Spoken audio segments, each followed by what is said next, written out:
out of stoppage as opposed to handball. You see Hill there in the second half, he was charging out of stoppages, but he was happy, as we see here, he's happy to kick that forward. Now, West Coast were very good at diffusing this problem in the air. They had the +1 down there on occasion, not on this particular occasion here, but they were able to win this ball more consistently through the course of the day. Same thing here, ball spilling around off a stoppage.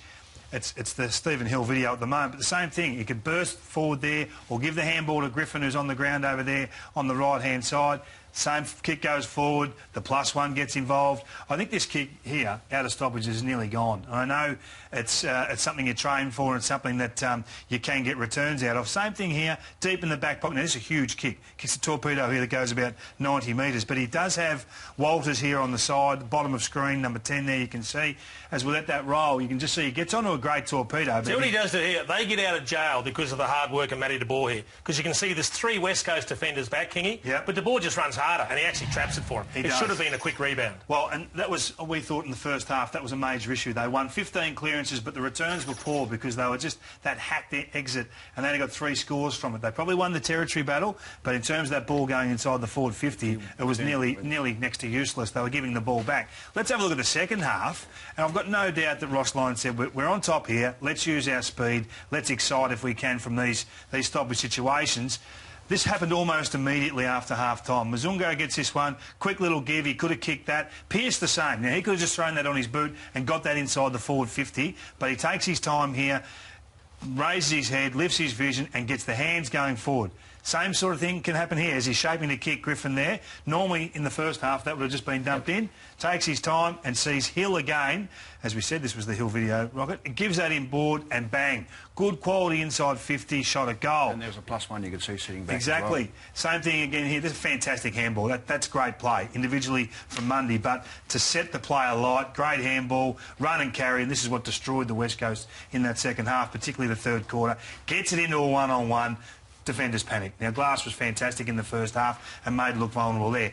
If we have a look here, you can see that's that same stoppage from behind the goals. Got a loose man here in Beau Waters behind the ball, virtually versus Stephen Hill, who we saw carry that ball. Just watch what that does when you run and carry the ball and come out by a handball.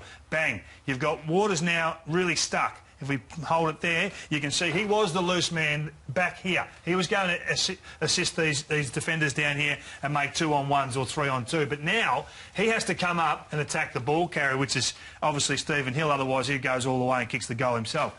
He's dragged up the ground, 1-on-1s, pressure builds, defenders fold. That's generally how it works. And you can just see the returns again in the second half were stark as compared to the first half. That's just the third quarter there. 14 clearances for 6 scores. 3 goals, 3. Massive return, Rocket. You'd know that better than I. And the fourth quarter, same sort of trend. So in the second half, they were able to get 5 goals, 4 from coming out in a pure sense by a hand. Yeah, and I think the thing with those, with those clips as well, they were corridor bias. They weren't boundary line, which is obviously where Waters was thinking the ball was going to be kicked long.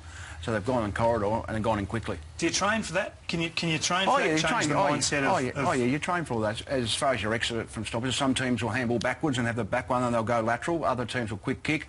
Yes, yeah, for sure. And then you talk about the running patterns of your midfielders from there as well. Do you reckon Stephen Hill sat down on the back of that highlight package with Daniel Pearce and said, geez, I'm happy you're here? I don't think Stephen Hill knows how good he is. I really don't. I think that he's played within himself for so long, and I think Ross has really said, mate, we need you to explode. We need you to take the game on and become an elite player. Don't forget, that same pick, that was pick 3 4 years ago. Oh, it's could have taken Daniel Rich. It's Daniel been Rich is spoken about every year.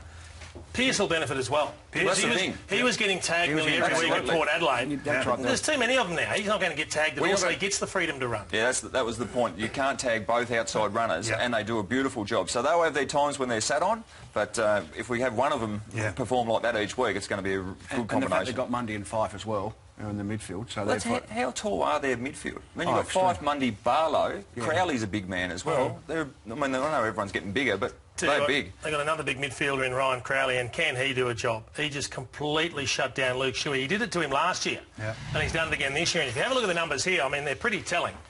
He does a sensational job, Ryan Crowley. Kept him to 11 possessions last season. That was round 19, just 12 this time around. And if you have a look at the averages, well, they're a darn sight better than that. He normally has 21. And that's, well, it's probably 11.5 is the actual average, but we've rounded it down to 11 because it's an impressive job that he can do. And he also, and when he showed it on the weekend, he'll go forward and kick you a goal because he's very capable in the air and being offensive when he has to be. And I think the thing that they're quite happy for him to go in the centre square, he can win his own ball now as well, apart from stopping a player. So I think the thing once Ross has got there, that he's stripped, I think, 7 or 8 kilos off Ryan, and he's improved his aerobic capacity, and he can run. I think when you reward that with the best and fairest, it just tells the group that I'm not worried about numbers. I'm worried about impact and influence in a team sense. So I think it's been a great message the last 12 months.